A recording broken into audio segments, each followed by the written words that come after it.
गांव का चौक मौत जैसी खामोशी में डूबा हुआ था। बारिश के बाद गीली मिट्टी से धुआं उठ रहा था। उसी चौक के बीचों बीच तांत्रिक की जली हुई राख का ढेर पड़ा था। राख अभी भी सुलग रही थी। चारों तरफ खड़े गांव वालों की आंखों में ऐसा डर था जैसे उन्होंने खुद नरक का दरवाजा खुलते देखा हो। मुखिया और ठकुराइन पत्थर की मूर्तियों की तरह खड़े थे। अचानक हवा का एक तेज झोंका आया। राख धीरे धीरे हवा में उड़ने लगी।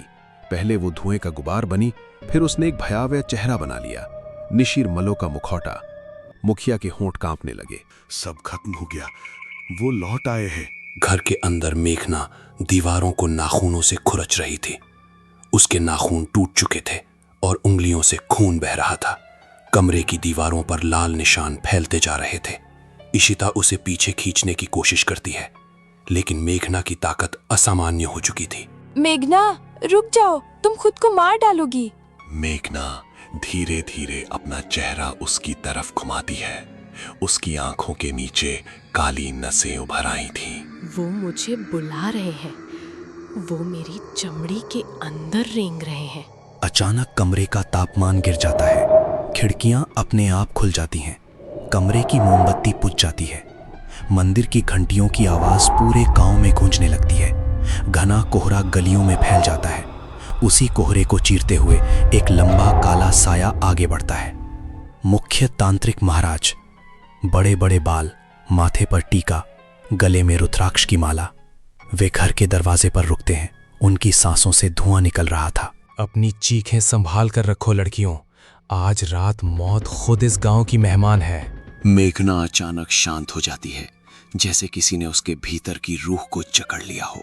तांत्रिक अपनी झोली से एक काला रेशमी कपड़ा निकालते हैं। उसके अंदर एक अजली किताब और इंसानी खोपड़ी रखी होती है। जैसे ही किताब खुलती है, बाहर चल रही हवा अचानक उल्टी दिशा में बहने लगती है। पेड़ों से औरतों के रोने जैसी आवाजें आने लगती हैं। तांत्रिक मेघना के सामने बैठते हैं। जिसे तुम बीमारी समझ रही हो, वो तुम्हारी आत्मा पर लगा 400 साल पुराना कर्ज है। मेघना डर कर पीछे हटती है। उसकी सांसें तेज हो जाती हैं। तांत्रिक किताब के जले हुए पन्नों पर बने चित्र दिखाते हैं। एक राजकुमारी, एक घायल सेनापति और एक विशाल बरगद का पेड़। वो बताता है कि 400 साल पहले बेरमपुर की राजकुमारी अपने सेनापति से प्रेम करती थी। युद्ध में सेनापति का शरीर चिथड़ों में बदल गया था। उसे बचाने के लिए राजकुमारी पागल हो गई। एक रात उसने महल के नीचे छिपा पाताल द्वार खोल दिया। आग और धुएं से भरे उस अंधेरे में पहली बार निशिरमलो प्रकट हुए। उन्होंने राजकुमारी को एक काला बीज दिया। उन्होंने कहा था, मौत को रोकोगी तो हर सदी में एक पवित्र बलि देनी होगी। कमरे की दीवारों पर अचानक काले हाथों की छायाएं रेंगने लगती हैं। मेघना रोते हुए सिर हिलाने लगती है। नहीं, ये झूठ है। तांत्रिक अचानक गुस्से में गरज उठता है। अपनी कलाई देखो। मेघना कांपते हुए अपनी कलाई देखती है। धीरे धीरे उसकी त्वचा पर लोहे की जंजीर जैसा पुराना निशान उभरने लगता है। तांत्रिक बताता है कि सेनापति को अमर तो कर दिया गया, लेकिन वो जिंदा लाश बन गया और हर 100 साल बाद राजकुमारी को लौटकर बलि देनी पड़ती है। अनुज गुस्से में कुर्सी को लात मार देता है। बस करो ये पागलपन, ये सब अंधविश्वास है। वो मोबाइल निकालकर पुलिस को कॉल करने की कोशिश करता है, लेकिन स्क्रीन अपने आप काली हो जाती है। तांत्रिक धीरे धीरे मुस्कुराता है। जब रूहें शिकार पर निकलती हैं तो गोलियां नहीं, सिर्फ मंत्र काम आते हैं। अचानक जमीन फटती है। काली सड़ी हुई उंगलियां बाहर निकलती हैं और अनुज के पैरों को पकड़ लेती हैं। अनुज चीख पड़ता है। घर के बाहर तूफान शुरू हो चुका था। आसमान में बिजली चमक रही थी। तांत्रिक जमीन पर कोयले से एक विशाल यंत्र बनाता है। फिर अपनी झोली से 4 भारी लोहे की कीलें निकालता है। वो कीलों को काले खून जैसे तरल में डुबोता है। इशिता डरते हुए पूछती है, अगर वो इतने खतरनाक है तो हम भाग क्यों नहीं जाते? तांत्रिक की हंसी सुनकर सबके शरीर में सिहरन दौड़ जाती है। जहां जहां मेघना जाएगी वो उसके पीछे आएंगे। तांत्रिक मेघना के बिल्कुल सामने आकर खड़ा हो जाता है। जिस पेड़ को लोग मृत्युंजय अमृत का पेड़ कहते हैं, वो असल में पाताल का कील है। वो बताता है कि उसी पेड़ की जड़ों के नीचे राजकुमारी ने खून से संधि लिखी थी। पेड़ अब सूख रहा है क्योंकि उसे मेघना की रूह चाहिए। वो तुम्हें उसकी जड़ों में जिंदा दफन करेंगे। मेघना की आंखों से आंसू बहने लगते हैं। तांत्रिक मेघना के गले में काला धागा बांधता है। चाहे कुछ भी दिखे, ये धागा मत तोड़ना। वो चेतावनी देता है कि पेड़ उसके पुराने प्रेम और यादों से खेलने की कोशिश करेगा। अचानक बाहर से बश बम बम की धीमी आवाज आने लगती है। तांत्रिक अपनी छड़ी उठाता है। चलो, रात का तीसरा पहर शुरू हो चुका है। घना जंगल। रात के ठीक 2 बजे। कोहरा इतना गहरा था कि टॉर्च की रोशनी भी निकल जा रही थी। तांत्रिक आगे आगे मंत्र पढ़ते हुए चल रहा था। मेघना को अचानक महसूस होता है कि किसी ने उसकी पीठ पर बर्फ जैसे ठंडे हाथ रखे हैं। वो पीछे मुड़ती है। एक पेड़ की शाखा पर ताजा कटा हुआ इंसानी हाथ लटक रहा था। उससे काला खून टपक रहा था। इशिता डरकर उसका चेहरा दूसरी तरफ घुमा देती है। अचानक पूरा जंगल गूंज उठता है। कोहरे के भीतर से 4 विशाल आकृतियां बाहर आती हैं। उनके पैर जमीन को छू नहीं रहे थे। उनके चेहरे सड़े हुए थे और आंखों की जगह सफेद आग जल रही थी। उनके कंधों पर रखा ताबूत जोर जोर से हिल रहा था। तांत्रिक तुरंत जमीन पर अपनी छड़ी मारता है। चिंगारियां निकलती हैं और एक सुरक्षा घेरा बन जाता है। निशिरमलो धीरे धीरे ताबूत नीचे रखते हैं। ढक्कन अपने आप खुल जाता है। अंदर से हजारों काले कीड़े और मवाद बाहर बहने लगता है। फिर उसी मवाद से 2 अधजली लाशें बाहर निकलती हैं, संपत और कप्ता। उनकी आंखों की जगह खाली गड्ढे थे। मेघना, अंदर आ जाओ। मेघना घर के मारे पीछे गिर जाती है। लाशें सुरक्षा घेरे की तरफ दौड़ती हैं।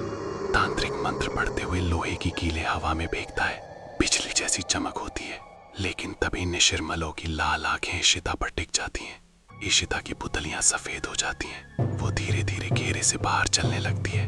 अनुज उसे पकड़ता है, लेकिन अचानक इशिता का शरीर अस्वाभाविक तरीके से उल्टा मुड़ जाता है। उसकी चीख पूरे जंगल में गूंज जाती है। पेड़ों के बीच अचानक एक काला साया दिखाई देता है। धीरे धीरे उसकी शक्ल साफ होती है। आधा चेहरा कंकाल, आधा सड़ा हुआ मांस। वही अमर सेनापति। वो टूटी हुई तलवार लेकर निशिरमलो पर टूट पड़ता है। तलवार के हर वार से आग की चिंगारियां निकलती हैं। वो मेरी है, उसे पाताल मत ले जाओ। सभी विशाल बरगद के पेड़ तक पहुंचते हैं। उसकी जड़ें जिंदा सांपों की तरह लेंग रही थी। जड़ों के बीच हजारों इंसानी खोपड़ियां दबी थीं। पेड़ के तने से हरा अमृत नहीं, बल्कि गर्म खून बह रहा था। तांत्रिक मेघना को धक्का देता है। या तो अपना मादा पूरा करो या इसे हमेशा के लिए खत्म कर दो। जैसे ही मेघना पेड़ को छूती है, जमीन फट जाती है। गहरी दरारों से हजारों हाथ बाहर निकलते हैं और उसके पैरों को पकड़ लेते हैं। निशिरमलो ताबूत को पेड़ के ऊपर लटका देते हैं। ताबूत से काला धुआं निकलता है जो मेघना के गले में भरने लगता है। वो दम घुटने से तड़पने लगती है। एक निशिरमलो तांत्रिक पर हमला करता है। तांत्रिक गिर पड़ता है। अनुज दौड़कर जमीन पर गिरी लोहे की कील उठा लेता है। वो पूरी ताकत से कील निशिरमलो के सीने में घोंप देता है। राक्षस दर्द से चील उठता है, लेकिन अगले ही पल अपना पंजा अनुज के गले में घुसा देता है। खून फव्वारे की तरह निकलता है। मेघना, कील तने में। अनुज की मौत देखकर मेघना की आंखों में डर खत्म हो जाता है। उसकी आंखें पूरी काली पड़ जाती हैं।